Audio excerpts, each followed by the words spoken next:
Hello everybody. Hi. So welcome to Vedantu and now Shravanee ma'am. So எல்லாருக்குமே வந்து audio and video வந்து கிளியரா இருக்கும் அப்படின்னு நம்புறேன். Very good. ஸோ பசங்களா, ஸோ இந்த செகண்ட் மிட் டேர்முக்கு 2 மார்க்ஸ் எல்லாத்தையுமே நான் வந்து ரொம்ப குவிக்காக ஈஸியாக நான் வந்து ரீகால் பண்ணணும் அப்படின்னு நினைக்கிறேன்னா this particular live is going to help you a lot. Okay, so நம்ம சேனலை இது வரைக்கும் சப்ஸ்கிரைப் பண்ணாதவங்க கண்டிப்பாக சப்ஸ்கிரைப் பண்ணிக்கோங்க. பிகாஸ் உங்களுக்கு இந்த வாட்டி 10th பப்ளிக் எக்ஸாமில் if you want to score full mark 500 out of 500 அப்படின்னா அதுக்கு தேவையானது எல்லாத்தையுமே நாங்கள் உங்களுக்கு சொல்லித்தர போகிறோம். ஓகே, ஸோ மறக்காம சப்ஸ்கிரைப் பண்ணிக்கோங்க. அண்ட் செகண்ட் திங், இந்த லைவுக்கு லைக் பண்ணிடுங்க. சரியா, இப்போ லைவ்ல இருக்கிற யார் இந்த வீடியோ பார்த்துட்டு இருக்கிற ஒவ்வொருத்தருமே மறக்காம smash the like button. Okay, super. So இப்போ மேம் நான் வந்து somehow I want to score 500 out of 500 ma'am, இப்போ ஆரம்பிச்சா கூட முடியுமா அப்படின்னா கண்டிப்பா முடியும். ஸோ அதுக்கு ப்ராப்பரான ஸ்ட்ரக்சர்டான ஒரு லேர்னிங் நமக்கு ரொம்ப இம்பார்ட்டன்ட். ஓகே, ஸோ நீங்க அதுக்கு தீ மின்னல் பேட்ச்ல மறக்காம ஜாயின் பண்ணிக்கோங்க. ஸோ தீ மின்னல் பேட்சுக்கு கம்மிங் நவம்பர் 14th அன்னைக்கு there is going to be offer also. Okay, so November 14th அன்னைக்கு உங்களுக்கு ஆஃபர்ஸ் வந்து அவைலபிளாகவும் இருக்கும். ஓகே, இன்னும் 4 நாள் தான் இருக்கு. ஸோ யாரை வந்து தீ மின்னல் பேட்ச் ஜாயின் பண்ணணும் அப்படின்னு ஆசைப்பட்டாலும் சரி, நவம்பர் 14th அன்னைக்கு ஜாயின் பண்ணிக்கோங்க. சரியா, அப்போ வந்து இதை விட கொஞ்சம் விலை கம்மி ஆகிறதுக்கு கூட பாசிபிலிட்டி இருக்கு. சரியா, ஸோ தீ மின்னல் பேட்ச்ல நவம்பர் 14th அன்னைக்கு மறக்காம ஜாயின் பண்ணிக்கோங்க. இப்போவே அலார்ம்லாம் செட் பண்ணி வச்சிருங்க. சில்ட்ரன்ஸ் டேக்காக there will be some kind of extra discount இருக்கலாம். சரியா, இல்லனாலும் நவம்பர் 14th அன்னைக்கு நீங்க கிளாஸஸ் ஜாயின் பண்ணிக்கோங்க. ஸோ தீ மின்னல் பேட்ச்ல பாத்தீங்க அப்படின்னா எவ்ரிடே உங்களுக்கு 2 hours ஆஃப் லைவ் கிளாஸ் இருக்கும். லைவ் கிளாஸ், அந்த லைவ் கிளாஸோடைய ரெக்கார்டிங்கும் இந்த வருஷம் ஃபுல்லா உங்களுக்கு இருக்கும். லைவ் கிளாஸ்லயும் பாத்தீங்க அப்படின்னா நமக்கு வந்து என்ன இருக்கும், there will be doubt solving. Okay, நான் வந்து உங்களுக்கு டவுட் சால்விங் பண்ணுவேன். ரெக்கார்டட் கிளாஸ்லயும் பாத்தீங்க அப்படின்னா உங்களுக்கு ஏஐ டவுட் சால்விங் இருக்கும். ரெக்கார்டட் கிளாஸ்லயும் உனக்கு ஒரு டவுட் அப்படின்னா ஏஐ ஃபீச்சர் உங்களுக்கு அதுல இருக்க போகுது. ஸோ ஏஐ வந்து உங்களுக்கு என்ன ஆயிடும், அதுல வந்து உங்களுக்கு டவுட் சால்வ் பண்ணி கொடுத்துரும். சரியா, புரிஞ்சுதா? ஸோ நீங்க இதுல வந்து என்ன புரிஞ்சுக்கணும் அப்படின்னு நினைச்சீங்கன்னா யா ஸோ சண்டே உங்களுக்கு வந்து இதுல வந்து there will be test also. Sunday உங்களுக்கு இதுல வந்து டெஸ்ட்டும் வந்து இருக்க போகுது. ஓகே, ஸோ மறக்காம என்ன பண்ணிக்கோங்க, எல்லாருமே நவம்பர் 14th அன்னைக்கு நீங்க நம்மளுடைய டார்கெட் தீ மின்னல் கோர்ஸ்ல ஜாயின் பண்ணிக்கோங்க. எஸ், 9th-க்கும் we will come live டா, டோன்ட் வெரி. சோஷியல் எக்ஸாமே முடிஞ்சு போச்சா? ஆமாண்டா, நிறைய பேருக்கு சோஷியல் எக்ஸாம் வந்து முடிய ஆரம்பிச்சிருச்சு. So let's begin. So 2 mark கொஸ்டினை குயிக்கா ஃபாஸ்டா நம்ம ரீகால் பண்ணலாம். சரியா, okay. So what were the duties of Palayakkarar? Palayakkarar அப்படிங்கிறவங்க வந்து யாரு? ராஜாக்கள். ஓகே, ஸோ பாளையக்காரரை பிரிட்டிஷ் வந்து பொலிகர் அப்படின்னு வந்து கூப்பிட்டுட்டு இருந்தாங்க. ஓகே, குட்டி கிங்டமை ஹோல்ட் பண்ணி அவங்க வந்து என்ன பண்ணணும் அப்படின்னா ஆட்சி பண்ணணும். ஓகே, ஸோ பாளையக்காரர் வந்து என்னென்ன பண்ணலாம் அப்படின்னா ஃப்ரீ டு கலெக்ட் ரெவென்யூ, அவங்க போயிட்டு மக்கள் கிட்டேந்து டாக்ஸ் கலெக்ட் பண்ணலாம். அடுத்து பாத்தீங்க அப்படின்னா அட்மினிஸ்டர் த டெரிட்டரி, அந்த ஊரை நிர்வாகம் பண்ணலாம். அப்புறமா செட்டில் டிஸ்பியூட், ஏதாச்சும் சண்டை வருது, ஒருத்தருக்கும் இன்னொருக்கும் ஏதாச்சும் ஒரு சண்டை வருது, ஒரு கிளர்ச்சி வருது அப்படின்னா அந்த சண்டை சச்சரவை அவங்க வந்து சரி பண்ணலாம், டிஸ்பியூட்டை சரி பண்ணலாம். Maintain law and order. Okay, என்ன பண்ணலாம், லா அண்ட் மக்கள் கிட்ட இருக்கிற சட்ட திருத்தங்களை வந்து மெயின்டைன் பண்ணலாம். இது 4 தான் முக்கியமா. என்னென்னது? they can collect revenue, administer territory, settle dispute, அப்புறமா maintain law and order. Okay, so இது 4 தான் முக்கியமான role of Palayakkarar. their police duties were known as Padikaval or Arasu காவல். ஓகே, ஸோ பாளையக்காரருடைய போலீஸ் டியூட்டியை வந்து என்னன்னு சொல்லிட்டு இருந்தோம், படிக்காவல் இல்லைன்னா அரசு காவல். அதோடைய பெயர் வந்து என்னது, படிக்காவல் இல்லைன்னா அரசு காவல், அந்த போலீஸ் டியூட்டிஸ்க்கு பேர். Identify the பாளையம்ஸ் based on division of east and west. So பாளையம்ஸை நம்ம எப்படி பிரிக்கிறோம், ஈஸ்டாவும் வெஸ்டாவும் பிரிக்கிறோம். சரியா, இதுக்கு தான் நீங்க ஞாபகம் வச்சுக்கணும் பென்ஸ் அப்படின்னு. So P for Panjalankurichi, Ettayapuram, Nagalapuram, Sathur. Okay, Panjalankurichi, Ettayapuram, Nagalapuram, Sathur, இது வந்து ஈஸ்டர்ன் பாளையம். இதுவே வெஸ்டர்ன் பாளையம்க்கு N for Naduvakurichi, Uthumalai, Thalavankottai, Singampatti, Seithur, nuts அப்படின்னு நம்ம ஞாபகம் வச்சுக்கலாம். Significance of battle of Kalakkad. Battle of கலக்காடுடைய முக்கிய விஷயங்கள் என்ன அப்படின்னு கேக்குறாங்க. இங்க பாத்தீங்க அப்படின்னா முஃபஸ் கான் அப்படிங்கிறவரு படையெடுக்கிறாரு. இந்த முஃபஸ் கானுக்கு ஹெல்ப் பண்றாங்க யாரு? நவாப். நவாப் அப்படிங்கிறவங்க வந்து அரசர்கள். சரியா? ஓகே, நம்ம எப்படி சேரர், சோழர், பாண்டியர் அந்த மாதிரி வந்து நவாப் அப்படிங்கிறவங்கள வந்து அரசர்கள் தான்.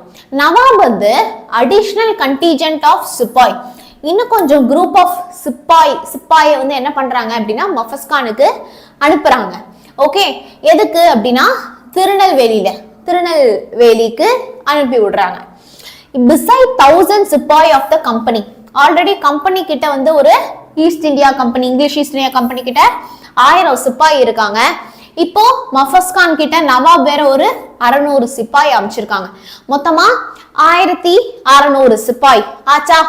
இப்போ எதை நம்ம இங்க ஞாபகம் வச்சுக்கணும் அப்படின்னா, he also had the support of கர்நாடிக்ல இருந்து கேவல்ரினா குதிரைப்படை, ஃபுட் சோல்ஜர்ஸ் அப்படின்னா காலாட்படை. ஸோ குதிரைப்படையும் காலாட்படையும் அவருக்கு கர்நாடிக்ல இருந்து வந்து ஜாயின் பண்ணிக்கிறாங்க. இப்போ முஃபஸ் கான் இந்த எல்லா ட்ரூப்பு, இந்த எல்லா மக்களையும் கொண்டு போய் கலக்காட்ல நிறுத்துறதுக்குள்ளேயே 2000 சோல்ஜர்ஸ் ஆஃப் புலிதேவர், ட்ரவான்கோர் அப்படிங்கிற ஊர்ல இருந்து புலிதேவருடைய 2000 சோல்ஜர்ஸ் ஆல்ரெடி அங்க நின்றுட்டு இருக்காங்க. அப்கோர்ஸ் பேட்டில் ஆஃப் கலக்காட்ல முஃபஸ் கானை தோக்கடிச்சிடுறாங்க. வாஸ் ரூட்டட் அப்படின்னா முஃபஸ் கான் தோத்து போயிடுறாரு. ஓகே, சோ பேசிக்கா கதை வந்து என்னது, நவாப் வந்து முஃபஸ் கானுக்கு ஹெல்ப் பண்றாரு. நவாப் ஒரு 600 சோல்ஜர்ஸ் அனுப்புறாங்க. பிரிட்டிஷ் கிட்ட இருந்து ஒரு 1000 சோல்ஜர்ஸ் வராங்க. அது மட்டும் இல்லாம கர்நாடிக்ல இருந்து காலாட்படையும் குதிரைப்படையும் வருது. ட்ரூப்ஸ்னா குரூப்ஸ் ஆஃப் சோல்ஜர்ஸ். ஓகே, ஆனா அவங்க எல்லாரும் போய் கலக்காட்ல நிக்கிறதுக்குள்ளேயே பாத்தீங்க அப்படின்னா நம்ம புலிதேவருடைய 2000 பேரு ட்ரவான்கோர், ஆமா கொச்சின், ஆமாண்டா, போயிட்டு ஆல்ரெடி வந்து என்ன இருக்காங்க அப்படின்னா அந்த இடத்துல வந்து நின்றுட்டு இருக்காங்க. ஸோ பேட்டில் ஆஃப் கலக்காட்ல கடைசியில முஃபஸ் கான் தோத்து போயிடுறாங்க. Bone of contention between Kattabomman and company. பிரிட்டிஷுக்கும் கட்டபொம்மனுக்கும் முக்கிய பகை என்னது? அந்த முக்கிய பகை பேர் தான் போன் ஆஃப் கண்டென்ஷன். ஓகே, என்னது அப்படின்னா கம்பெனி, அதாவது பிரிட்டிஷ் இருக்காங்கல்ல, அவங்க வந்து என்ன பண்ண ஆரம்பிச்சிட்டாங்க அப்படின்னா டாக்ஸ் கலெக்ட் பண்ண ஆரம்பிச்சிட்டாங்க. மக்கள் கிட்டேந்து வரி கலெக்ட் பண்ண ஆரம்பிச்சிட்டாங்க. அப்போ கம்பெனி வந்து கலெக்டர்ஸ் அப்பாயிண்ட் பண்ணி மக்கள் கிட்டேந்து வரியை கலெக்ட் பண்ண சொன்னாங்க. அந்த கலெக்டர் சும்மா இல்லாம ஹியூமிலியேட்டட் பாளையக்காரர் வந்து அசிங்கப்படுத்துறது, கேவலப்படுத்துறது இதெல்லாம் பண்ணாங்க. அண்ட் அடாப்டட் ஃபோர்ஸ், அடிக்கிறது, உதைக்கிறது, மிரட்டுறது இதுவும் வந்து பண்ண ஆரம்பிச்சாங்க. அதுதான் பாளையக்காரருக்கும் கட்டபொம்மனுக்கும் இருக்கிற முக்கிய போன் ஆஃப் கண்டென்ஷனே. Highlight the essence of Tiruchirappalli proclamation. Okay, நம்ம மோஸ்ட் இம்பார்ட்டன்ட் மட்டும் பார்க்கலாம். ஏன்னா மொத்தமா இருக்கிற எல்லா 2 மார்க்ஸுமே நான் ஆல்ரெடி ஒரு லைவ்ல சொல்லி கொடுத்துருக்கேன். சரியா? ஸோ இந்த slide will see just the most important thing. Okay, so Tiruchirappalli ப்ரொக்ளமேஷனை கொண்டு வந்தது யாரு அப்படின்னா மருது சகோதரர்கள் தான் கொண்டு வந்தாங்க. சரியா? ஸோ இந்தியன்ஸ் எல்லாருமே பிரிட்டிஷுக்கு அகெயின்ஸ்டா போரிடணும் அப்படிங்கிறதுக்காக, நீங்க ரிலீஜியன், கேஸ்ட், கிரீடு, மத, ஜாதி, வின வேறுபாடு இல்லாம எல்லாருமே பிரிட்டிஷ்க்கு அகெயின்ஸ்டா போராடுவோம் அப்படிங்கிறதுக்காக தான் இந்த திருச்சிராப்பள்ளி ப்ரொக்ளமேஷன் நமக்கு வருது. நிறைய பாளையக்காரர் பிரிட்டிஷுக்கு அகெயின்ஸ்டா இதுக்காக ஊர்வலம் சென்றாங்க. சின்ன மருது மட்டுமே பாத்தீங்க அப்படின்னா 20,000 மென்ன திரட்டி இந்த போருக்காக ரெடி ஆவறாரு. ஓகே, ஷார்ட்டா பார்க்கலாம் கதையை. இப்போ நம்ம யூனிட் 7 போலாமா? ஒரு குட்டி ஃபையா? எஸ், இம்பார்ட்டன்ட் क्वेश्चंस உடைய PDF வந்து I have given you in the chat section. Can you put a குட்டி fire in the chat section? டக்கு நம்ம 10 நிமிஷம் தான் பாரு முடிச்சிட்டோம் பாரு. கதை அழகா கதையை தெரிஞ்சுப்போம். ஸோ தட் எக்ஸாம்ல போய் லைட்டா நமக்கு மறந்தா கூட we can write in own words. Okay, 9th important question already கொடுத்துட்டேன்டா, செக் பண்ணி பாருங்க நம்ம சேனல்லையே. History unit 7, very good. பார்க்கலாமா? How is the peasant uprising in British India classified? அதுக்கு நான் இப்ப அண்டர்லைன் பண்றது மட்டும் எழுதினாலே போதும். Restorative rebellionsனா போராளிகள். ஓகே, ஸோ நம்மளுடைய பழைய சோஷியல் ஆர் ரிலீஜியஸ் இது எல்லாத்தையுமே நம்ம மீட்டு கொண்டு வரணும் அப்படிங்கறதான் இந்த ரீஸ்டோரேட்டிவ் ரெபிலியன்ஸ். ரிலீஜியஸ் மூவ்மெண்ட் அது நிறைய அந்தந்த ரிலீஜியஸ் லீடர்ஸ் எல்லாருமே வந்து ஆரம்பிச்சாங்க. ரிலீஜியஸ்னா ஹிந்து தனியா, முஸ்லிம் தனியா, அந்த மாதிரி ஒவ்வொருத்தரும் தனித்தனியா போராட ஆரம்பிச்சாங்க. அதான் ரிலீஜியஸ் மூவ்மெண்ட். சோஷியல் பேண்டிட்ரி, சொசைட்டில இருக்கக்கூடிய ஏற்றத்தாழ்வுக்கு அகெயின்ஸ்டா போராட ஆரம்பிச்சாங்க. மாஸ் இன்சரக்ஷன் அப்படின்னா அதாவது மக்கள் தலைவன் அப்படின்னு சொல்றோம் இல்லையா, அவங்க ஒன்றும் ஏதோ பொலிட்டிக்கல் லீடர்லாம் கிடையாது, மக்கள்லாம் சேர்ந்து இவன் தான் என் தலைவன் அப்படின்னு வந்து சூஸ் பண்ணதான் மாஸ் இன்சரக்ஷன். ஸோ 4 பாயிண்ட் தான்: restorative rebellions, religious movement, social banditry and mass insurrection. இதெல்லாம் தான் பார்த்தீங்க அப்படின்னா peasant uprising in British India classified. அதாவது பெசன்ட் அப்படின்னா ஃபார்மர்ஸ். ஓகே, பெசன்ட் அப்படின்னா யாரு? அக்ரிகல்ச்சர் பண்றவங்க. அவங்கள வந்து முன்னேற்றத்துக்காக இதெல்லாம் தான் நமக்கு 4 big category. Name the territories annexed by British under doctrine of lapse. Doctrine of லாப்ஸ்னா என்ன தெரியுமா? ஆண் வாரிசு வந்து ராஜாக்கு இல்லை அப்படின்னா அந்த நாட்டை எங்க கிட்ட கொடுத்துடணும் அப்படிங்கறதா இந்த டாக்ட்ரின் ஆஃப் லாப்ஸ். இந்த டாக்ட்ரின் ஆஃப் லாப்ஸை யாரு கொண்டு வராங்கன்னா பிரிட்டிஷ் தான் கொண்டு வராங்க. ஸோ இந்த டாக்ட்ரின் ஆஃப் லாப்ஸ் படி எந்தெந்த டெரிட்டரி எல்லாம் பிரிட்டிஷ் ஜாயின் பண்ணிக்கிட்டாங்க, ஜாயின் அனெக்ஸ்னா என்னது? இணைச்சுக்கிட்டாங்க, பிரிட்டிஷ் கூட இணைச்சுக்கிட்டாங்க அப்படின்னா Satara, Sambalpur, parts of Punjab, Jhansi and Nagpur. எப்படி ஞாபகம் வச்சுக்கலாம்? பிஎன்ஜே, அந்த பிஎன்ஜி இமேஜ்னு சொல்லுவோம்ல, அதுக்கு பதிலாக P N J. Okay, P N J S S. Okay, parts of Punjab, Nagpur, Jhansi, Satara, Sambalpur. Parts of Punjab, Nagpur, Jhansi, Satara and Sambalpur. What you mean by drain of wealth? அதாவது சொத்து அழியுது, சொத்து அழியுது, அதுக்கு பேர் தான் என்னது? Drain of wealth. The prosperity of British lay in the economic and political subjugation of India. அதாவது பிரிட்டிஷுடைய ப்ராஸ்பெரிட்டி, பிரிட்டிஷுடைய வளமை, பிரிட்டிஷுடைய செழுமை எதை பேஸ் பண்ணி இருந்துச்சு? இந்தியாவை அடக்குதல் மூலமா தான். இந்தியாவுடைய சப்ஜுகேஷன் தான் இந்தியாவை அமுக்கி இந்தியாவை அடக்கி இந்தியா கிட்டேந்து சுரண்டி தான் பிரிட்டிஷ் வந்து கொழிச்சிட்டு இருந்தாங்க. அதுதான் ப்ராஸ்பெரிட்டி, செழுமையா ஆயிட்டு இருந்தாங்க. Colonialism was the main obstacle of Indians' economic development. Indians பொருளாதார ரீதியா வளராம இருந்ததுக்கு ஒரு முக்கிய தடை, அப்டக்கிள் அப்படின்னா என்னது? தடை. ஒரு முக்கிய தடையா இருந்தது எது? கொலோனியலிசம் தான். கொலோனியலிசம்னா என்ன தெரியுமா? இந்தியாவை ஒரு காலனியா வச்சிருந்தாங்க. காலனினா என்ன? பிரிட்டிஷ் இந்தியாவை ரூல் பண்ணிட்டு இருந்தாங்க. அந்த ஒரு ப்ராசஸ்க்கு பேர் தான் கொலோனியலிசம். அப்போ இந்தியா வந்து பிரிட்டிஷுடைய ஒரு காலனி. ஓகே, பிரிட்டிஷ் வந்து இந்தியாவை ரூல் பண்றாங்கன்னா பிரிட்டிஷுக்கு இந்தியா ஒரு காலனி. இப்படி ஆட்சி பண்றதுக்கு பேர் தான் colonialism. Okay, it became a market to dump English manufacturer and for, அதாவது பிரிட்டிஷ் வந்து அவங்களோட முதலீடு பண்றதுக்கும், ஒரு பிசினஸ் ஆரம்பிக்கணுமா, ஒரு விஷயத்த வந்து மேனுஃபேக்சர் பண்ணணுமா, எல்லாத்தையும் இந்தியாவில் வந்து பண்ணுவோம் அப்படின்னு இந்தியா வந்து ஒரு டம்பிங் கொண்டு வந்து ஒரு கொட்டும் இடமாக இருந்துச்சு. Colonial economy was a continuous transfer of resources from India. இந்தியாவிலேருந்து கண்டினியூஸா நம்மளுடைய ரிசோர்சஸ், சொத்து, ஓகே, நம்மளுடைய வளமை எல்லாமே இந்தியாவிலேருந்து பிரிட்டிஷுக்கு தான் போயிட்டு இருந்துச்சே தவிர பிரிட்டிஷ்லேருந்து இந்தியாவுக்கு ஃபேவரபிளா ஒண்ணுமே வரல. பிரிட்டன்லேருந்து இந்தியாவுக்கு நமக்கு எந்த லாபமும் இல்லை. ஆனா நம்ம கிட்டேருந்து அவன் எல்லாத்தையுமே சுரண்டிக்கிட்டே இருந்தாங்க. இதுக்கு பேர் தான் ட்ரெயின் ஆஃப் வெல்த். இதுக்கு பேர் தான் சொத்து அழிதல். இதுக்கு பேர் தான் என்னது? சொத்து அழிதல். ஆமாண்டா, ninth maths important question Janasruthi ma'am போட்டிருக்காங்க. சயின்ஸுக்கு நான் போட்டுறேன். Okay, highlight the objectives of home rule movement. Home rule மூவ்மெண்ட்டுடைய அப்ஜெக்டிவ்ஸ் என்ன? அப்ஜெக்டிவ்ஸ்னா முக்கிய குறிக்கோள் என்னென்ன? செல்ஃப் கவர்மெண்ட், அதாவது பிரிட்டிஷ் ஆண்டுட்டே இருக்கட்டும், ஆனா அதுக்குள்ள இந்தியாவை ரூல் பண்றதுக்கு ஒரு செல்ஃப் கவர்மெண்ட் நம்ம கொண்டு வரணும் அப்படிங்கறதான் இந்த ஹோம் ரூல் மூவ்மெண்ட் வந்து சொல்லுது. ஸ்டேட்டஸ் ஆஃப் டொமினியன் அப்படின்னா நம்ம தான் இங்க டாமினேட்டிங்கா இருக்கணும். இந்தியாவை ரூல் பண்றது இந்தியன்ஸ் தான் டாமினேட்டிங்கா இருக்கணும். பொலிட்டிக்கல் பொசிஷன், நமக்குன்னு ஒரு அரசியல் அமைப்பு வந்து வேணும். இதெல்லாம் வந்து நம்ம கேட்டோம். சரியா?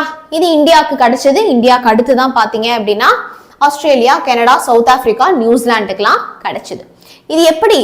நான் வயலண்ட் கான்ஸ்டிடியூஷனல் மெத்தட், அதாவது வயலன்ஸ்லாம் யூஸ் பண்ணாம அரசியல் அமைப்பை யூஸ் பண்ணி, அதான் கான்ஸ்டிடியூஷனல் மெத்தட்ஸை யூஸ் பண்ணி ஒரு செல்ஃப் கவர்மெண்ட்டை அச்சீவ் பண்றதுக்கு பேர் தான் home rule movement. Okay, Lucknow pact பத்தி கேக்குறாங்க. லக்னோ பேக்ட் அப்படிங்கிறது என்னது? ஸோ ஒரு காங்கிரஸும் முஸ்லிம் லீகும் ஒரு அக்ரிமெண்ட்டுக்கு வராங்க. என்ன அக்ரிமெண்ட் அப்படின்னா, நமக்கு செல்ஃப் கவர்மெண்ட் வேணும், இந்தியாவை இந்தியன்ஸ் வந்து ஆளணும் அப்படிங்கிற ஒரு செல்ஃப் கவர்மெண்ட் வேணும் அப்படிங்கிறதுல ரெண்டு பேருமே தெளிவா இருந்தாங்க. ஆனா in return Congress leadership accepted that concept of separate electorate for Muslims. ஆனா முஸ்லிம்ஸ் என்ன கேட்குறாங்க, எங்களுக்குன்னு தனியா ஒரு எலக்டோரேட் கொடுத்துருங்க அப்படின்னு வந்து கேட்குறாங்க. அதுக்கும் வந்து என்ன பண்றாங்க, காங்கிரஸ் வந்து அக்ரி பண்ணிக்கிறாங்க, ஒத்துக்கிறாங்க. சரியா, இதுதான் லக்னோ பேக்ட். முடிச்சிட்டோம்டா லக்னோ பேக்ட். 8th யூனிட் போலாமா? ஒரு குட்டி ஃபயர். ஆமாண்டா, நிறைய பேருக்கு எக்ஸாம் வந்து முடிஞ்சிருச்சு. I am sorry that we were not able to go live before. ஒரு சில பேர் எக்ஸாம் வந்து இல்ல, அவங்களுக்கு இது வந்து ஹெல்ப்ஃபுல்லா இருக்கும்.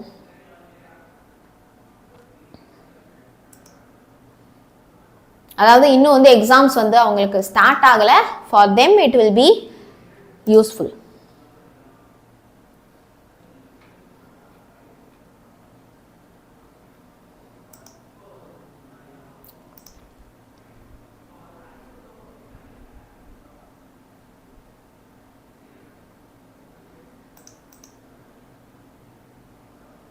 Okay,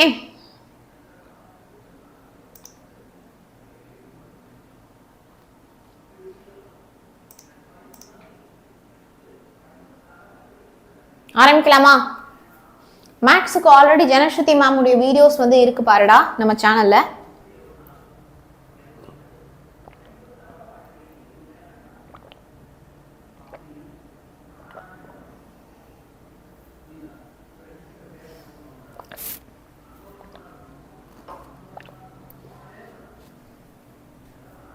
Unit 8. Yeah. Describe the Jallianwala Bagh massacre. ஒரு படுகொலை, ஜாலியன்வாலா பாக் படுகொலை பத்தி எழுத சொல்றாங்க. பிடிஎஃப் எனக்கு எதுவும் கிடைக்க மாட்டேங்குது. ஸோ நம்மளுடைய மேரத்தான் லைவ் போயிட்டு பாருங்கடா. அதோடைய கமெண்ட்ஸ்லேயே வந்து பார்த்தீங்க அப்படின்னா you have the PDF. Okay, நம்மளுடைய மேரத்தான் போயிட்டு பாருங்க. லாஸ்ட் மேரத்தான் வந்தோம் இல்லையா, அதோடைய பிடிஎஃப் பார்த்தீங்க அப்படின்னா you will be having the PDF. Comment section பாருங்க. ஓகேவா, வெரி குட். யா, April 9 அன்னைக்கு ரெண்டு முக்கிய லீடர்ஸ், April 9 அன்னைக்கு இரண்டு முக்கிய லீடர்ஸ் யார் யாரு அப்படின்னா டாக்டர் சாய்ஃபுதீன் கிச்லியும் அண்ட் டாக்டர் சத்யபால். ஓகே, சரியா, புரிஞ்சுதா? ஸோ April 9 அன்னைக்கு பார்த்தீங்க அப்படின்னா டாக்டர் சாய்ஃபுதீன் கிச்லியும் டாக்டர் சத்யபாவையும் வந்து அம்ரிஸ்டர்ல அரெஸ்ட் பண்ணிடுறாங்க, கைது பண்ணிடுறாங்க. அதனால April 13 அன்னைக்கு 1919 அன்னைக்கு ஒரு பப்ளிக் மீட்டிங், ஒரு பொது குழு வந்து நடக்குது. எங்க அப்படின்னா ஒரு பார்க்ல, ஜாலியன்வாலா பாக் அப்படிங்கிற ஒரு பார்க் அம்ரிஸ்டர்ல இருக்கு. அங்க வந்து ஒரு பொது குழு வந்து ஒண்ணு அமைக்கிறாங்க.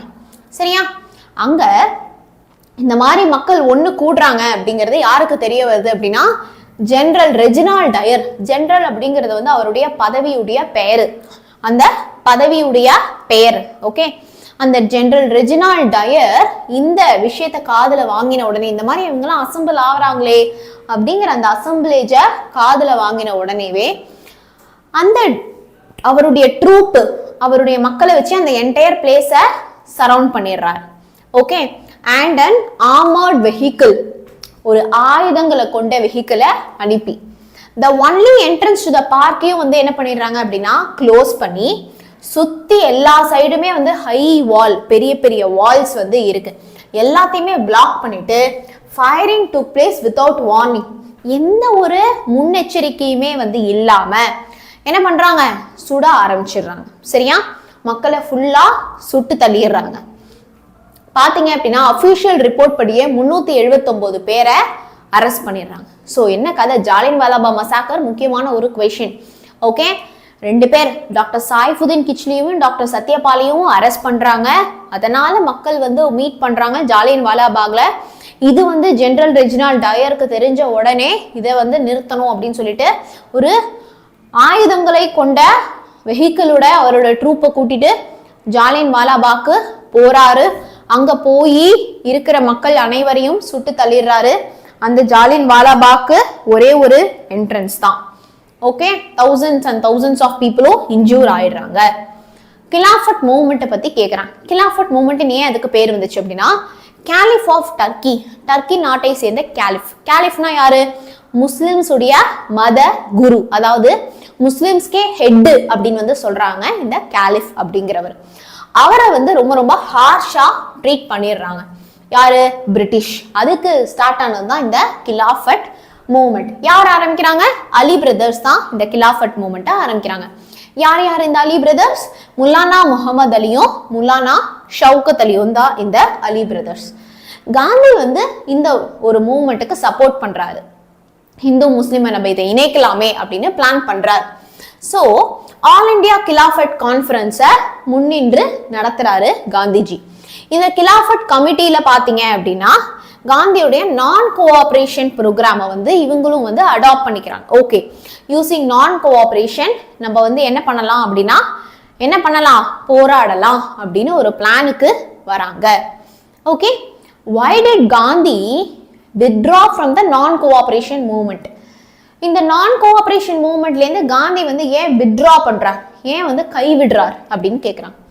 February 5, a procession of nationalists in Chauri Chaura, a village near Gorakhpur in present-day Uttar Pradesh. Mob burned the police station and 22 policemen lost their life. Gandhi immediately withdrew the movement. அதாவது ஒரு நான் cooperation movement தான் பண்றாங்க. ஆனா February 5, 1922 அன்னைக்கு procession அப்படின்னா ஒரு நடைப்பயணம். ஓகே, ஒரு போராட்டம், ஒரு நடைப்பயணம் வந்து நடக்கிறப்போ எங்க சௌரி சௌரா அப்படிங்கிற ஒரு பிளேஸ்ல, அந்த சௌரி சௌரா வில்லேஜ் கிராமம் எது பக்கத்துல இருக்கு? கோரக்பூர் பக்கத்துல இருக்கு. கோரக்பூர் அப்படிங்கறதா இந்த பிரசன்ட் டே உத்தர் பிரதேஷ். ஓகே, உத்தர் பிரதேஷ் பக்கத்துல சௌரி சௌரால வந்து ஒரு ஊர்வலம் வந்து நடக்குது. அந்த ஊர்வலத்துல மக்கள் வந்து போலீஸ் ஸ்டேஷனை எரிச்சு 22 போலீஸ்மேனை சாகடிச்சிடுறாங்க. அதனாலதான் காந்தி வந்து இல்ல இவங்களுக்கெல்லாம் ட்ரைனிங் கொடுக்காம நம்ம நான் கோஆபரேஷன் மூவ்மெண்ட் பண்ணக்கூடாது அப்படின்னு சொல்லிட்டு நான் கோஆபரேஷன் மூவ்மெண்ட் கேன்சல் அப்படின்னு சொல்லிடுறாரு. Why was Simon Commission boycotted? Boycotted அப்படின்னா கைவிடுதல். சைமன் கமிஷனை வந்து ஏன் கைவிட்டுட்டாங்க அப்படின்னா, ஏன் புறக்கணிக்கிறாங்க கூடாது அப்படின்னு வந்து அதுக்கு அகேன்ஸ்டா புறக்கணிக்கிறாங்க அப்படின்னா, 8th November 1927 அன்னைக்கு பிரிட்டிஷ் கவர்மெண்ட் வந்து ஒரு அனௌன்ஸ் பண்றாங்க. என்ன அனௌன்ஸ் அப்படின்னா, appointment of Indian statutory commission. Indian statutory commission அப்படின்னு சொல்லிட்டு நாங்க வந்து ஒன்னு ஆரம்பிக்க போறோம், அதுல இந்தியன்ஸ் அப்பாயிண்ட் பண்ண போறோம் அப்படின்னு சொல்றாங்க. ஆனா அதுல 7 மெம்பர்ஸ் இருக்காங்க. அந்த 7 மெம்பர்ஸ்க்கு ஹெட் யாரு? சர் ஜான் சைமன் அப்படிங்கிறவரு. இப்போ அந்த சைமன் கமிஷன்ல இருக்கிற எல்லாருமே பாத்தீங்க அப்படின்னா வெள்ளக்காரங்க தான். அதுல இந்தியன் சோல்ஜர்ஸே இல்லை. ஓகே, அதனால என்ன பண்ணிடுறாங்க, எல்லாருமே சேர்ந்து வேணாண்டா இந்த சைமன் கமிஷன் அப்படின்னு சொல்லிட்டு பாய்காட் பண்றாங்க. ஸோ இந்தியாவுடைய எல்லா செக்ஷன்ஸ், காங்கிரஸா இருக்கட்டும், முஸ்லீம் லீகா இருக்கட்டும், எல்லாருமே decided to boycott the Simon commission. நமக்கு இந்த சைமன் கமிஷன் வேண்டாம் அப்படின்னு சொல்லிட்டு புறக்கணிக்கிறாங்க. வாட் இஸ் பூர்ண ஸ்வராஜ்? பூர்ண கம்ப்ளீட், ஸ்வராஜ் இண்டிபெண்டன்ஸ். பூர்ண ஸ்வராஜ் அப்படின்னா கம்ப்ளீட் இண்டிபெண்டன்ஸ் அப்படின்னு அர்த்தம். Some congressmen were not satisfied with the dominion status and wanted to demand complete independence. டேய், நீ எங்களுக்கு பதவி கொடுக்கிறதுக்கு யாருடா, எங்களுக்கு பூர்ண சுதந்திரம், கம்ப்ளீட் சுதந்திரம் வந்து வேண்டும் அப்படின்னு சொல்லிட்டு கேட்குறாங்க. ஓகே, ஸோ அந்த காங்கிரஸ் செஷன், அந்த காங்கிரஸ் மாநாடு லாகூர்ல டிசம்பர் 1929 நடக்குது. அதுல ஜவஹர்லால் நேரு தான் வந்து பிரசிடென்ட். அவர் என்ன சொல்றாரு, இந்த பூர்ண ஸ்வராஜ் தான், கம்ப்ளீட் இண்டிபெண்டன்ஸ் தான் நம்மளுடைய கோல் அப்படின்னு சொல்றாரு. வயலண்ட்னா ரொம்ப ரொம்ப ஆக்ரோஷமா அப்படின்னு அர்த்தம். சரியா? கோபமா, ஆக்ரோஷமா அப்படின்னு அர்த்தம். அடுத்ததா நெக்ஸ்ட் இம்பார்ட்டன்ட் மட்டும் பார்க்கலாம். பகத்சிங் நான் ஆல்ரெடி அதில் நடத்திருப்பேன். பூனா பேக்ட் அப்படின்னா என்ன? ஸோ பூனா பேக்ட் படி doctor Ambedkar leader of depressed classes உடைய தலைவன் என்ன சொல்றாரு? டிப்ரெஸ்டு கிளாஸஸ்க்கு ஒரு செப்பரேட் எலக்டோரேட் வேணும் அப்படின்னு கேட்கிறார். சரியா? ஒரு செப்பரேட்டான ஒரு எலக்டோரேட் வந்து வேணும் அப்படின்னு கேட்கிறார். ஆனா காந்தி வந்து வேண்டாம் அப்படின்றார். ஸோ ரெண்டு பேரும் சேர்ந்து நெகோஷியேட் பண்ணதுல என்ன வராங்க? அவங்க ரெண்டு பேரும் சேர்ந்து கொண்டு வரது தான் இந்த பூனா பேக்ட். பூனா பேக்ட் படி பாத்தீங்க அப்படின்னா இந்த செப்பரேட் எலக்டோரேட்டை அபேண்டன் பண்றாங்க. அபேண்டனா கைவிடுதல். ஓகே, கைவிடுதல். இந்த செப்பரேட் எலக்டோரேட்டை நம்ம வந்து கைவிட்டுறலாம். அதுக்கு பதிலா ஒரு ஜாயிண்ட் எலக்டோரேட், அதாவது ரெண்டு பேரும் சேர்ந்து ஜாயிண்ட் எலக்டோரேட் கொண்டு வரலாம் அப்படின்னு ஒரு பாயிண்ட்டுக்கு வராங்க. அது மட்டும் இல்லாம சீட் ரிசர்வேஷன், இட ஒதுக்கீட நிறைய இன்க்ரீஸ் பண்ணுவோம் அப்படின்னு சொல்லிட்டு கொண்டு வராங்க. ஸோ இந்த seat reservation for the depressed classes 71லேருந்து 148 இன்க்ரீஸ் ஆகுது. நமக்கு காலேஜில் அப்புறம் வேலை இடத்துல எல்லாத்துலேயுமே பார்த்தீங்க அப்படின்னா வி ஹாவ் இட ஒதுக்கீடு. என்னப்பா நமக்கு வந்து இட ஒதுக்கீடு வந்து இருக்கு இல்லையா? ஓபிசி, எம்பிசி, எஸ்சி, எஸ்டி அப்படின்னு சொல்லிட்டு ஒவ்வொரு கேட்டகரிக்குமே நமக்கு இட ஒதுக்கீடு வந்து நமக்கு இருக்கு இல்லையா? ஸோ இந்த இட ஒதுக்கீடை வந்து என்ன பண்றாங்க? 71லேருந்து 148 இன்க்ரீஸ் பண்றாங்க. Okay, yeah. ஸோ அடுத்து ஹிஸ்டரி யூனிட் 9 போலாமா? In that case just put a fire in the chat.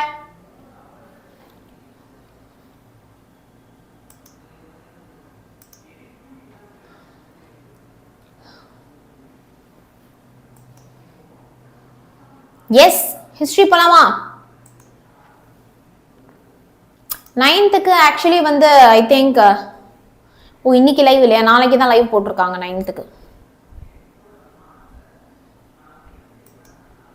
எல்லாருமே லைக் பட்டனை ஸ்மாஷ் பண்ணியாச்சாடா? Have you all smashed the like button?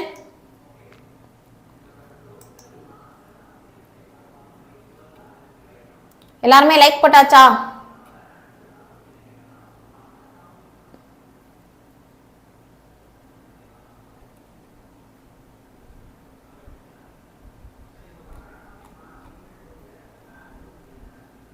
Unit 9 கிடையாதா? யார் யாருக்கெல்லாம் யூனிட் 9 கிடையாது? How many of you don't have unit 9? ஆமா, நிறைய பேருக்கு social exams over already. Okay.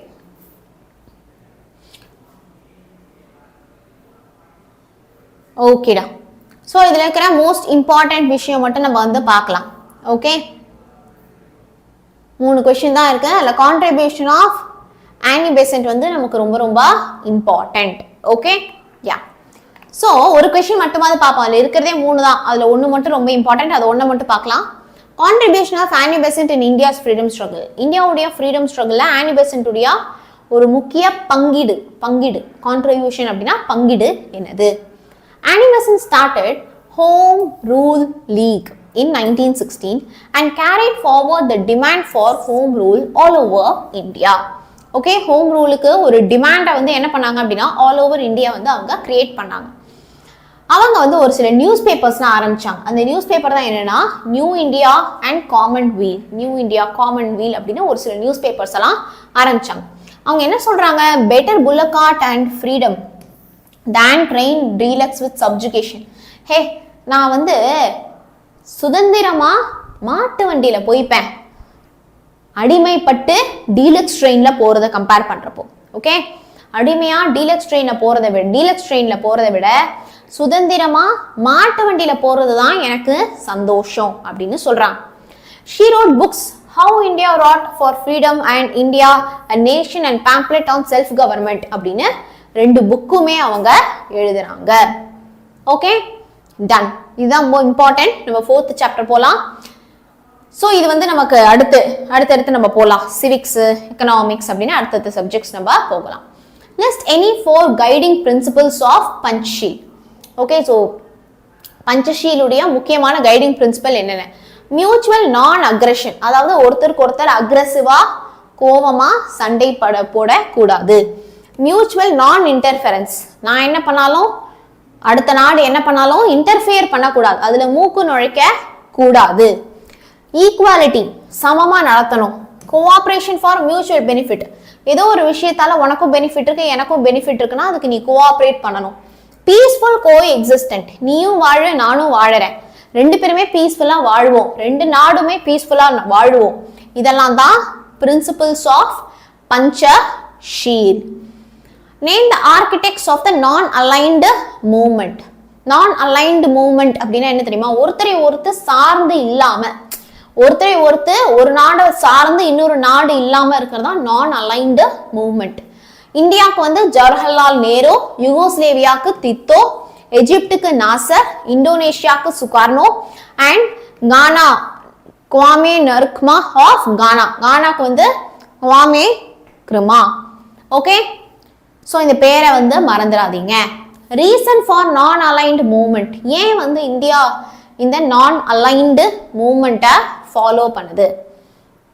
ஏன் வந்து இந்தியா இந்த நான் அலைன்டு மூவ்மெண்ட்டை ஃபாலோ பண்ணுது? நேரு, இந்தியாவுடைய first prime minister, was opposed to the rivalry of two supreme powers. Okay, யார் யாரு? அமெரிக்காவும் ரஷ்யா. சரியா? அமெரிக்காவும் ரஷ்யாவும். Nehru, India's first prime minister, was opposed to the rivalry of two superpowers, America and Russia, who were trying to extend their influence over the new emerged nations of Asia and Africa.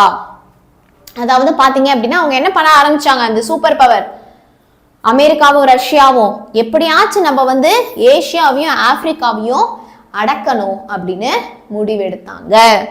Okay, so he chose the path of non-aligned, not aligning with any bloc.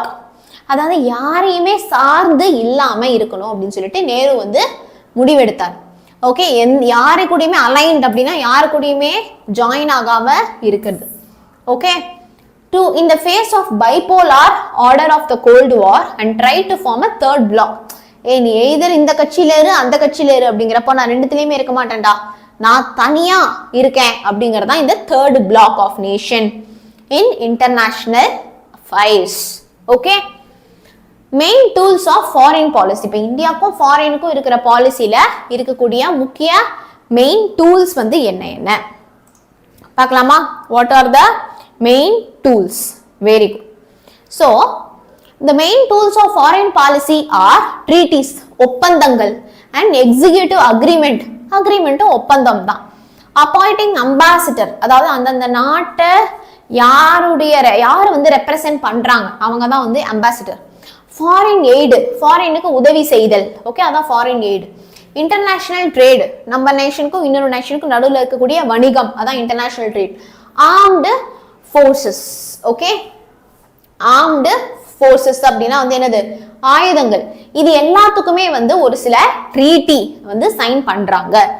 Okay, இதெல்லாம் தான் foreign பாலிசியில முக்கியமா இருக்கக்கூடிய விஷயங்கள்லாம். Then we'll go for the chapter 5. What is the role of Japan India Institute of Manufacturing? Okay, so in the manufacturing sector, Japan announced its cooperation of training 30,000 Indian people in the gym.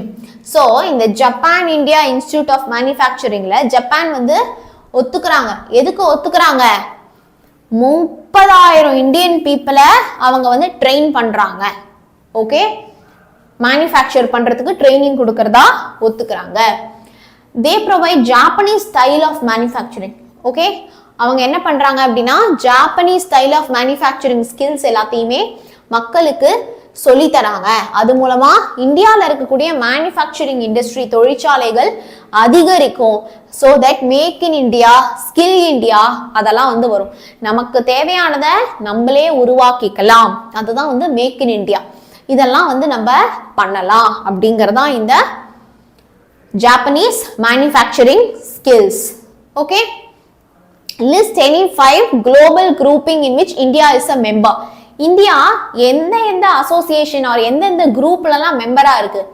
BIMSTEC, okay, NAM, SAARC, G20, SCO, இந்த organisation எல்லாத்துலயுமே இந்தியா வந்து ஒரு மெம்பரா இருக்கு. Okay, yes. mention the member countries of BRICS. BRICS. BRICS உடைய member countries யார் யாரெல்லாம்? B for Brazil, Russia, India, China and Africa, South Africa. Okay, so இதெல்லாம் தான் BRICS உடைய member countries. இந்தியா உடைய neighboring countries யார் யாரெல்லாம்? இந்தியா வந்து ஒரு பெரிய country, ஒரு vast country with பாகிஸ்தானும் ஆப்கானிஸ்தானும் நார்த் வெஸ்ட்ல இருக்கு. சைனா, நேபாள், பூட்டான் எல்லாமே நார்த்ல இருக்கு. பங்களாதேஷ் நம்மளுடைய ஈஸ்ட்ல இருக்கு. மியான்மர் ஃபார் ஈஸ்ட்ல, இன்னும் தள்ளி ஈஸ்ட்ல இருக்கு. ஸ்ரீலங்கா சவுத் ஈஸ்ட்ல இருக்கு. மால்தீவ்ஸ் சவுத் வெஸ்ட்ல இருக்கு. ஸோ இதெல்லாம் தான் இந்தியாவை சுத்தி இருக்கக்கூடிய கண்ட்ரீஸ். ஓகே, இதெல்லாம் தான் இந்தியாவை சுத்தி இருக்கக்கூடிய கண்ட்ரீஸ். ஒரு வாட்டி பார்த்துக்கோங்க. ஸோ பாகிஸ்தானோ ஆப்கானிஸ்தானோ நார்த் வெஸ்ட்ல இருக்கு. சைனா, நேபாள், பூட்டான் எல்லாமே நார்த்ல இருக்கு. பங்களாதேஷ் ஈஸ்ட்ல இருக்கு. மியான்மர் ஃபார் ஈஸ்ட்ல இருக்கு. ஸ்ரீலங்கா சவுத் ஈஸ்ட்ல இருக்கு. மால்தீவ்ஸ் சவுத் வெஸ்ட்ல இருக்கு. What do you know about Kalandan multi-modal transit transport? This is not so important, but ரொம்ப ரொம்ப most important க்கு பார்த்தலாம். So let's start with geography chapter 6. ஆரம்பிக்கலாமா? geography chapter 6 ஆரம்பிக்கலாமா? ஆமாண்டா, லைவ் இன்னைக்கு ஏன் கம்மி பேர்னா பிகாஸ் நிறைய பேருக்கு எக்ஸாம் வந்து முடிஞ்சிருச்சு. Okay, their social exam is already over. That's why.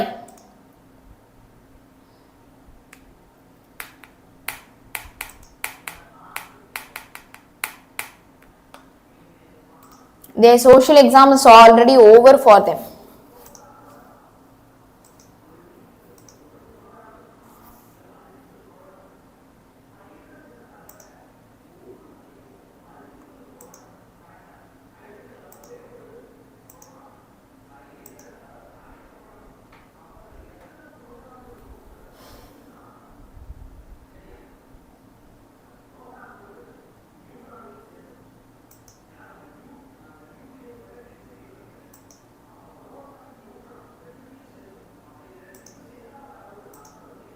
கிளியரடா?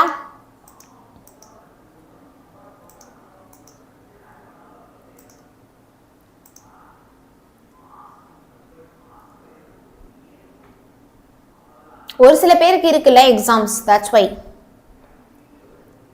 Few people have their exams, right?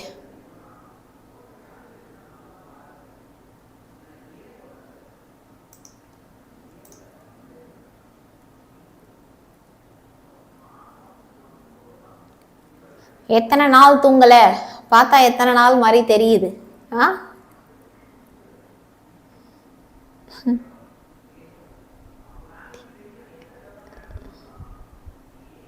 வாங்கப்பா, குடுகுடுன்னு ஃபாஸ்டா முடிக்கலாம். So let's go for chapter 6 of geography. State the boundaries of Tamil Nadu. So Tamil Nadu உடைய பவுண்டரிஸ்லாம் என்னென்ன, தமிழ்நாடை சுத்தி என்னென்னலாம் இருக்கு நமக்கு. So Tamil Nadu is bounded by Bay of Bengal in east. Eastல Bay of Bengal, westல Kerala, northல Andhra Pradesh, north westல யாரு? கர்நாடகா. அப்புறமா Indian Ocean in south. Okay, so Tamil Nadu சுத்தி eastல Bay of Bengal, westல Kerala, northல Andhra Pradesh, north westல Indian Ocean, sorry Karnataka வந்து north westல and Indian Ocean வந்து southல. List out the districts of Tamil Nadu which are partly or fully located in Eastern and Western Ghats separately. So Eastern and Western Ghats la இருக்கக்கூடிய districts எல்லாம் என்னென்ன? Eastern Ghats ல வந்து பாருங்க, பரங்கிமலை ஒரு 5 எழுதுங்க போறோம். பரங்கிமலை, சென்னை, ஜவாது ஹில்ஸ், வெல்லூர், சேலம், சிறுமலை, திண்டுக்கல், திருவண்ணாமலை, புவனேஸ்வர், நாமக்கல், பெரம்பலூர். ஒரு கதை மாதிரி ஞாபகம் வச்சுக்கோங்க, சரியா? ஸோ பரங்கிமலைக்கு ஜவ்வாது ஹில்ஸ் வழியா சென்னைக்கு சென்னையில போயிட்டு பஸ் ஏறுறேன், சரியா? ஏறி ஒரு சிறு மலை ஏறி அப்புறமா பரங்கி மலை ஏறி ஜவ்வாது ஹில்ஸுக்கு போறேன். ஏன்னா என்னுடைய செல்போன் தான் இந்த செல் அப்படின்னு ஞாபகம் வச்சுக்கோங்க. இல்ல வெல்லுக்கு செல்லுன்னு கூட நீங்க ஞாபகம் வச்சுக்கலாம். செல்போனை சேல் பண்ண Salem, sale for Salem. Okay, இந்த மாதிரி ஒரு 5 மட்டும் நீங்க ஈஸியா ஞாபகம் வச்சுக்கோங்க. So that will be easy for you. அடுத்து வெஸ்டர்ன் காட்ஸ்ல யார் யார் இருக்காங்க? ஸோ கன்னியாகுமரி, திருநெல்வேலி, தேனி, கோயம்புத்தூர் அண்ட் நீலகிரி இதெல்லாமே வெஸ்டர்ன் காட்ஸ்ல. ஸோ ஒரு 5 கரெக்டா எழுதிருங்க. சரியா? அடுத்தடா தெரி என்பது என்ன? விஜய் படம் தெரி கிடையாது. மேப்புக்கு ஆல்ரெடி வீடியோ இருக்கு பாருடா. Second mid term important map வந்து லாஸ்ட் இயரோடைய வீடியோ இருக்கும். You can have a look. Okay வாங்கப்பா. தெரி அப்படிங்கிறது வந்து ஒரு சாண்ட் டியூன்ஸ், மண்ணில் இந்த மாதிரி ஒரு கோடு கோடா இருக்கும்ல, அதுதான் வந்து சாண்ட் டியூன்ஸ். அது எங்க ஃபார்ம் ஆகும் அப்படின்னா கோஸ்ட் ஆஃப் ராமநாதபுரம், ராமநாதபுரம் உடைய அந்த ரிவர் கோஸ்ட்ல அண்ட் தூத்துக்குடி டிஸ்ட்ரிக்ட் உடைய ரிவர் கோஸ்ட்ல இருக்கிறதுக்கு பேர் தான் தெரி. ஸோ தெரி என்பது அந்த சாண்ட் டியூன்ஸ் இந்த coast of Ramanathapuram and Thoothukudi, இதுதான் வந்து என்னது தெரி அப்படின்னு சொல்லுவோம். கோஸ்டல் பிளெயின்ஸ் எப்படி நமக்கு ஃபார்ம் ஆகுது? கோஸ்டல் பிளெயின்ஸ் நமக்கு எப்படி ஃபார்ம் ஆகுது அப்படின்னா rivers that flow towards east and drain in Bay of Bengal. So எந்த ஆறுகள்லாம் நமக்கு ஈஸ்ட் வழியா வழிஞ்சி பே ஆஃப் பெங்கால்ல போயிட்டு ட்ரெயின் ஆகுதோ, பே ஆஃப் பெங்கால்ல போயிட்டு ட்ரெயின் ஆகுதோ அதுக்கு பேர் தான் coastal plains. Name the major island of Tamil Nadu. Island of Tamil Nadu, தமிழ்நாடுல இருக்கக்கூடிய ஒரு ஐலாண்ட்னா ஒரு லேண்டை சுத்தி தண்ணி இருக்கும், ஒரு லேண்டை சுத்தி தண்ணி இருக்கும். சரியா? பாம்பன், ஹரே, குருசடை, நல்ல தண்ணி தீவு, புள்ளிவாசல், ஸ்ரீரங்கம், உப்பு தண்ணி, ஐலாண்ட் கிரவுண்ட், அடுத்து காட்டுப்பள்ளி ஐலாண்ட், குபில் ஐலாண்ட், விவேகானந்தா ராக் மெமோரியல், இவங்க எல்லாமே தமிழ்நாடுல இருக்கக்கூடிய ஒரு சில தீவு, குட்டி குட்டி தீவு. சரியா? ஸோ இதுல நீங்க ஒரு 5 to 6 கரெக்டா ஞாபகம் வச்சுக்கிட்டீங்கன்னா ஈஸியா எழுதலாம். Tributaries of river Thamirabarani. Tributaries அப்படின்னா துணை நதிகள். ஓகே, ட்ரிபியூட்டரிஸ் அப்படின்னா வந்து என்ன அர்த்தம்? துணை நதிகள். ஓகே, ஸோ ரிவர் தாமிரபரணியுடைய துணை நதிகள் என்ன? காரையார், செர்வலார், மணிமுத்தார், கடன நதி, பச்சையார், சித்தார், ராமநதி, இது எல்லாம் தான் வந்து ட்ரிபியூட்டரிஸ். இப்படி ஞாபகம் வச்சுக்கோங்க. என்னுடைய சித்தி வீட்டுக்கு, அதாவது மணி சித்தி வீட்டுக்கு, அதான் மணி சித்தி வீட்டுக்கு போற வழி ஃபுல்லா பச்சை பச்சையா இருக்கு, பச்சையார். மணி ஃபார் மணிமுத்தார், சித்தி ஃபார் சித்தார், போற வழி ஃபுல்லா பச்சை பச்சையா இருக்கு, அதான் பச்சையார். அங்க போனா அவங்க கடகடன்னு ஓடி வராங்க, அதுதான் கடன நதி. ஓகே, ஓடி வந்து நல்லா கார சாரமா சமைச்சு போறேன். காரை ஃபார் காரையார், சார ஃபார் செர்வலார், சா ர இல்லையா, ர ஃபார் ரமாநதி. ஓகே, ஸோ இப்படி ஞாபகம் வச்சுக்கோங்க. மணி முத்தார், சித்தார். ஓகே, மணி முத்தார் தான் மணி வீடு, சித்தி மணி சித்தி, சித்தார். அங்க போற வழி ஃபுல்லா பச்சையா இருக்கு. சரியா? பச்சையார். அங்க போய் பார்த்தா நமக்கா கடகடன் ஓடி வராங்க, அதான் கடன நதி, காரசாரமா சமைச்சு தராங்க. So Karaiyar, Servalar, Ramanadhi. Okay, easy. Disaster risk reduction அப்படின்னா என்ன? ஸோ டிசாஸ்டர் இடரை கம்மி பண்றதுக்கா. This is not that much important இல்லை அப்படின்னா, ரொம்ப இம்பார்ட்டன்ட் மட்டும் நான் இப்ப நடத்துறேன். மற்றது எல்லாமே நம்ம வந்து ஆல்ரெடி இதுல படிச்சிருக்கோம். ஓகே, ஆல்ரெடி நம்ம வந்து லாங் மேரத்தான்ல படிச்சிருக்கோம். ஸோ ரொம்ப செலக்டிவ் கொஸ்டின்ஸ் மட்டும் இன்னைக்கு பார்க்கலாம். Explain the cropping seasons of Tamil Nadu. So தமிழ்நாடுடைய கிராப்பிங் சீசன்ஸ் வந்து என்ன? ஓகே, கிராப்பிங் சீசன்ஸ் வந்து என்ன? சூர்ணாவரி, சித்திரை பட்டம், சம்பா, ஆடிப்பட்டம், நவரை. ஏப்ரல்ல இருந்து மே வந்து நம்ம இந்த சித்திரை பட்டம் இருக்கும்.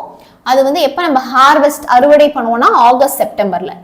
ஸோ ஜூலை ஆகஸ்ட்ல ஆடிப்பட்டம் இருக்கும். ஆடிப்பட்டம் தேடி விதை அப்படின்னு சொல்லுவோம்ல, பேடி எல்லாம் அப்பதான் நம்ம க்ரோ பண்ணுவோம். ஜனவரி பிப்ரவரியில ஹார்வெஸ்ட் பண்ணுவோம். நவம்பர் டிசம்பர்ல நம்ம நவரை சோவ் பண்ணுவோம். அண்ட் பிப்ரவரி மார்ச்ல நம்ம வந்து அறுவடை பண்ணுவோம். மேஜர் கிராப் என்ன அப்படின்னா சூர்ணாவரி வந்து மில்லட்டு, காட்டன்லாம் நம்ம அப்போ வந்து அறுவடை பண்ணுவோம். பேடி, சுகர் கேன்லாம் நம்ம ஆடிப்பட்டம் அப்போ நம்ம அறுவடை பண்ணுவோம். ஃப்ரூட்ஸ், வெஜிடபிள், குக்கும்பர், வாட்டர்மெலன் இதெல்லாம் பார்த்தீங்க அப்படின்னா நம்ம நவரையில் நம்ம என்ன பண்ணுவோம் அப்படின்னா அறுவடை பண்ணுவோம். சரியா? Very good.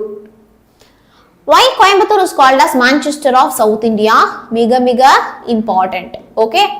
Coimbatore has the ideal condition for cotton cultivation. Ideal அப்படின்னா என்ன தெரியுமா? பக்கா அப்படின்னு அர்த்தம். சூப்பரான அப்படின்னு வந்து அர்த்தம். சரியா? மேக்ஸா டுமாரோ நாளைக்கு வந்து அதான் ஒரு சில பேருக்கு சோஷியல் எக்ஸாம் வந்து இனிமே தான் வருது. ஓகே, அதனால அவங்களுக்கு வந்து பாத்தீங்க அப்படின்னா நம்ம வந்து we are doing it later. Okay, அதாவது அவங்களுக்கு தான் இன்னைக்கு லைவ். சரியா? ஒரு சில பேருக்கு இருக்கனால பிகாஸ் பாத்தீங்க அப்படின்னா நிறைய பேருக்கு வந்து you don't have the what is it social exam tomorrow, but that's not a problem. Exam இருக்கிறவங்க கவனிங்க. சரியா? ஓகே, நான் போய் தண்ணி மட்டும் கொண்டு வரேன்.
யா ஓகேப்பா, முடிக்க போறோம். வாங்க வாங்க வாங்க.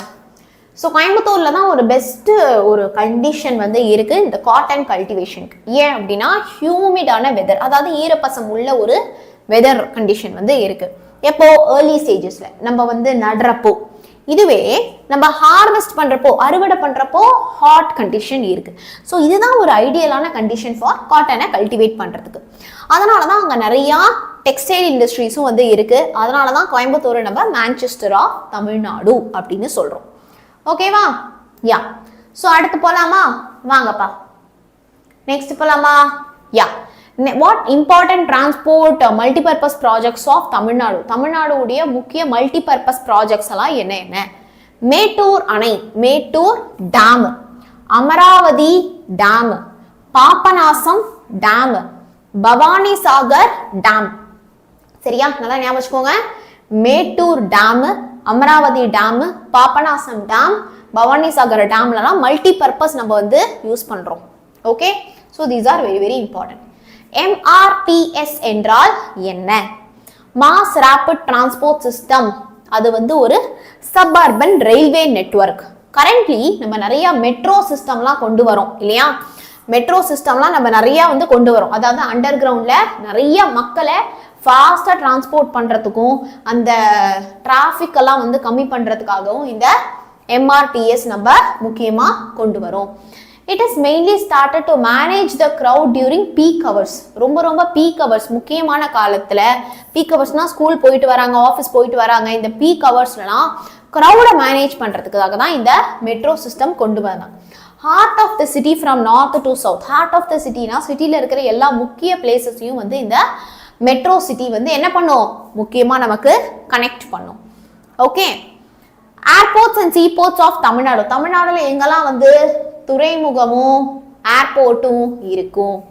சென்னை இன்டர்நேஷனல் ஏர்போர்ட், கோயம்புத்தூர்ல இருக்கக்கூடிய international airport, Madurai international airport and Trichy international airport. இது எல்லாமே இன்டர்நேஷனல் ஏர்போர்ட். அப்படின்னா ஒரு நம்ம இன்னொரு கண்ட்ரிக்கு கூட அதுல நம்ம போக முடியும். டொமஸ்டிக் ஏர்போர்ட் தூத்துக்குடி அண்ட் சேலம்ல நமக்கு இருக்கு.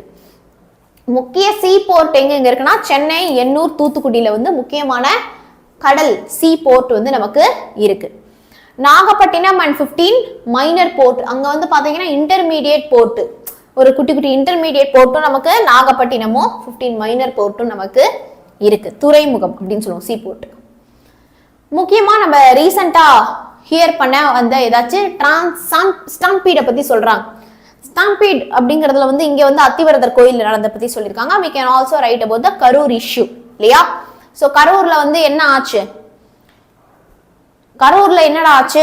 சோ வந்து பாத்தீங்க அப்படின்னா நிறைய மக்கள் வந்து ஒன்று கூடினாங்க. சோ நிறைய மக்கள் ஒன்று கூடுறாங்க அப்படிங்கிறப்போ ஒரு குட்டி பிளேஸ்ல ஒருத்தருக்கு ஒருத்தர் அந்த கூட்ட நெரிசல் அப்படிங்கிறது வந்து இருக்கும். அந்த கூட்ட நெரிசல்ல கண்டிப்பா ஸ்டாம்பீட் அப்படின்னு வந்து நடக்கும் இல்லையா?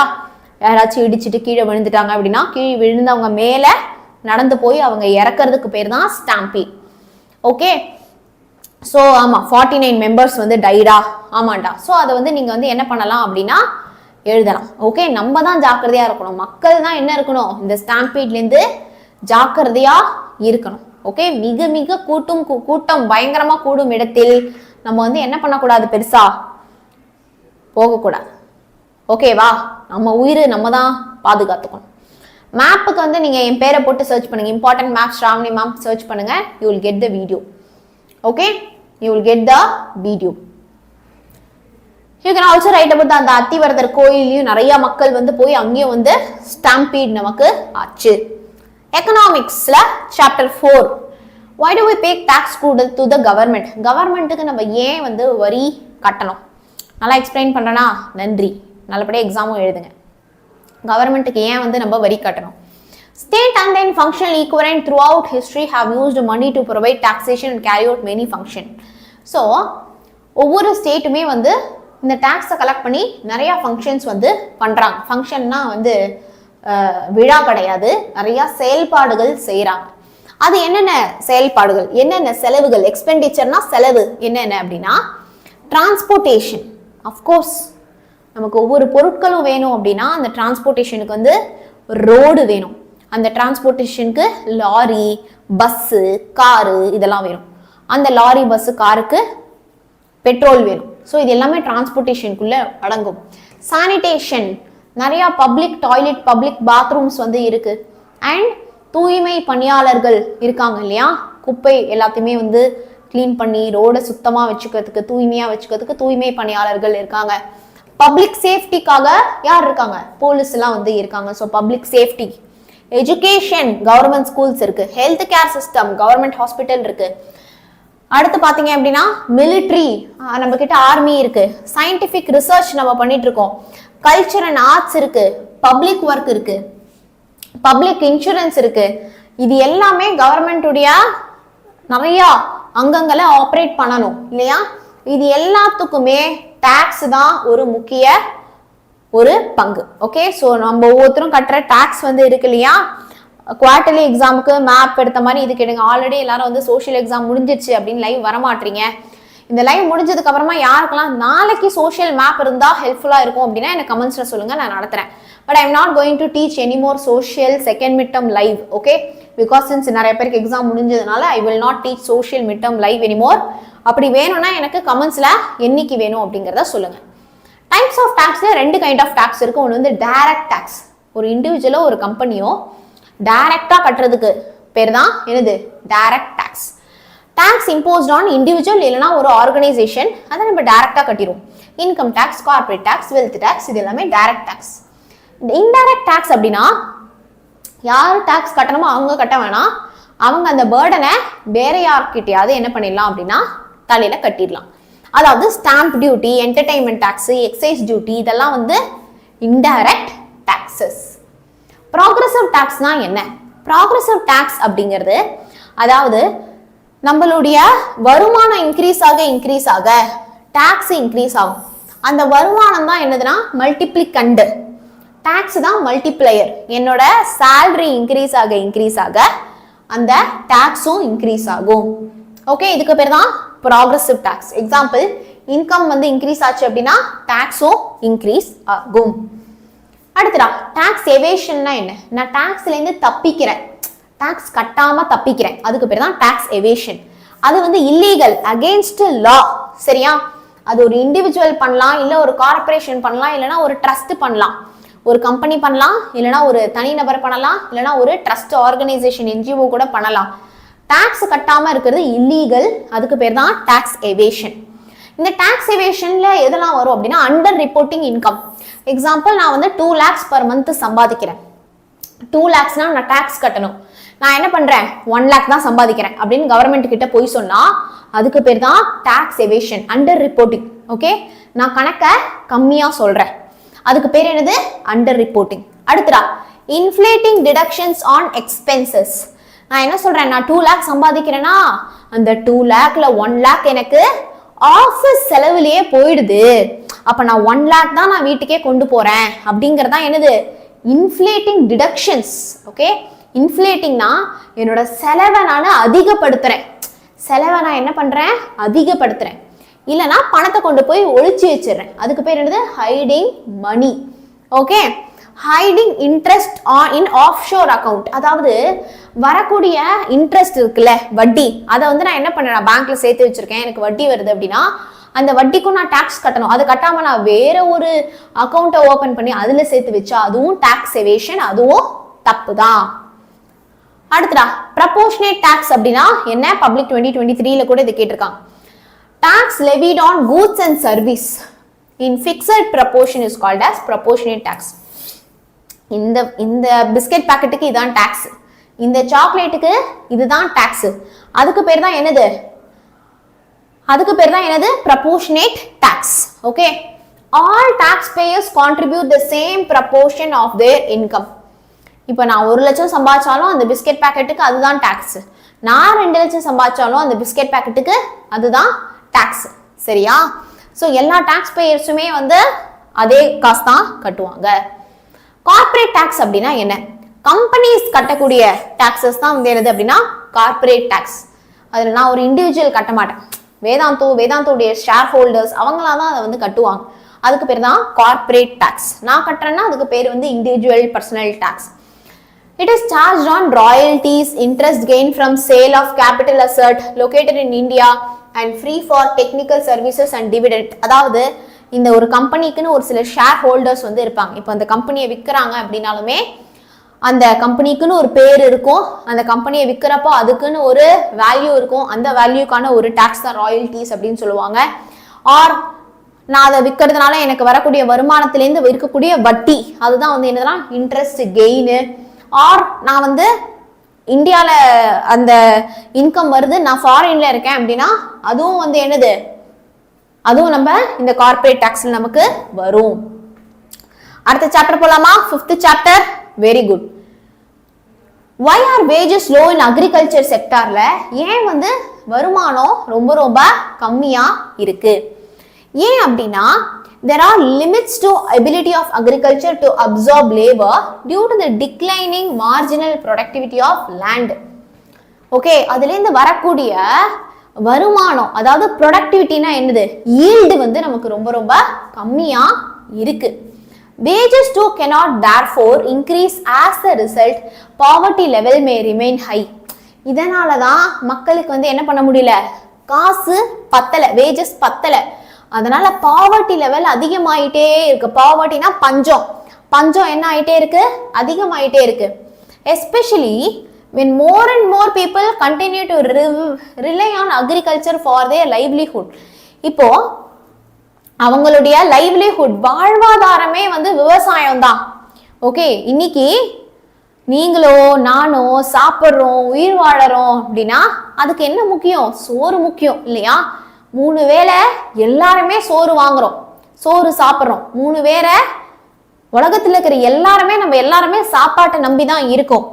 ஆனா ஏன் நம்ம எல்லாருக்குமே சாப்பாடு தரக்கூடிய அந்த ஃபார்மர்ஸோ இல்லனா அந்த விவசாயிகளோ ஏன் வந்து இப்படி பஞ்சத்துல இருக்காங்க?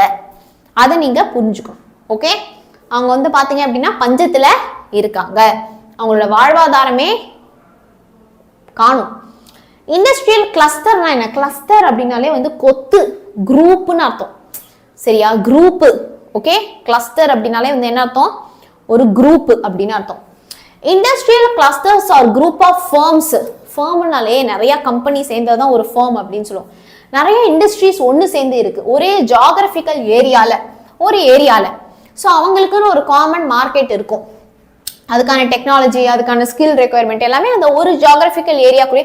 ஆட்டோமொபைல் கம்பெனினா பாரு, இந்த ஒரு ஏரியா ஃபுல்லா ஆட்டோமொபைல் இண்டஸ்ட்ரி தாங்க. அது ரிலேட்டட் கடை கிட ஸ்கில் மக்கள் லேபர் எல்லாருமே இந்த ஒரு ஏரியால இருப்பாங்க. அதுக்கு பேர் தான் என்னது? Industrial cluster. இது டெக்ஸ்டைல் கிளஸ்டர் அப்படின்னா அந்த இடத்துல டெக்ஸ்டைல் ரிலேட்டடா இருக்கக்கூடிய எல்லா இண்டஸ்ட்ரீஸும் அதுல இருப்பாங்க. ஆண்டர்பிரனர் அப்படின்னா வந்து என்னது? ஆண்டர்பிரனர் அப்படிங்கிறவங்க புது ஐடியாவோட ஒரு புது பிசினஸ இனோவேட் பண்றவங்க தான் ஆண்டர்பிரனர். ஓகே, ஒரு புது ஐடியாவுடைய ஒரு புது பிசினஸ் ஸ்டார்ட் பண்றவங்க தான் ஸ்டார்ட் அப்லாம் சொல்றோம்ல, அவங்க தான் யாரு அப்படின்னா entrepreneur. He possesses management skill. நீ ஒரு புது கம்பெனி ஆரம்பிக்கிற அப்படின்னா அந்த கம்பெனில நிறைய பேரை வேலை எடுப்ப, அந்த மக்களை வந்து மேனேஜ் பண்றதுக்கான ஒரு ஸ்கில் ஆண்டர்பிரனருக்கு தேவை. Strong team building ability. ஒரு டீம்ல எல்லாரும் ஒன்று சேர்ந்து வேலை செய்யறதுக்கான ஒரு எபிலிட்டியை வளர்க்கணும், அது ஸ்ட்ராங்கா இருக்கணும். Essential leadership quality. ஒரு லீடர், ஒரு தலைவன் ஆர் ஒரு தலைவி அப்படின்னா அவங்களுக்குன்னு தேவையான ஒரு லீடர்ஷிப் குவாலிட்டிலாம் வந்து வேண்டும். ஓகே, அப்பதான் அந்த பிசினஸை ப்ராப்பரா மேனேஜ் பண்ண முடியும். ஓகே, ஸோ ஒரு ஆண்டர்பிரனருக்கு என்னெல்லாம் வேணும்? மேனேஜ்மெண்ட் ஸ்கில் வேணும், ஸ்ட்ராங்கான டீம் பில்டிங் எபிலிட்டி வேணும், லீடர்ஷிப்கான எசென்ஷியல் குவாலிட்டிஸ் வேணும். அப்பதான் இந்த பிசினஸை மேனேஜ் பண்ண முடியும். சென்னை வந்து ஏன் நம்ம டெட்ராய்ட் ஆஃப் ஏஷியா அப்படின்னு வந்து சொல்றோம் அப்படின்னா சென்னையில நிறைய பிக் ஆட்டோமொபைல் இண்டஸ்ட்ரீஸ் இருக்கிறதுனாலதான் அதை வந்து நம்ம டெட்ராய்ட் ஆஃப் ஏஷியா அப்படின்னு வந்து நம்ம சொல்றோம். ஓகே, புரிஞ்சுதாடா? பிரேக் மேம், சோர்வா இருக்கீங்க, கிளாஸே முடிஞ்சதுடா. ஓகே, யாருக்காச்சும் மேப் வேணும் அப்படின்னா you let me know in the comment section. Okay, யாருக்காவது மேப் வேணும் அப்படின்னா you just let me know in the comment section. Okay, சரிடா, எல்லாருமே smash the like button. So நான் அடுத்தடுத்த நாளைக்கு என்னென்ன உங்க டைம் டேபிள் என்ன அப்படிங்கிறத எனக்கு மறக்காம கமெண்ட்ஸ்ல ஷேர் பண்ணுங்க. ஓகே.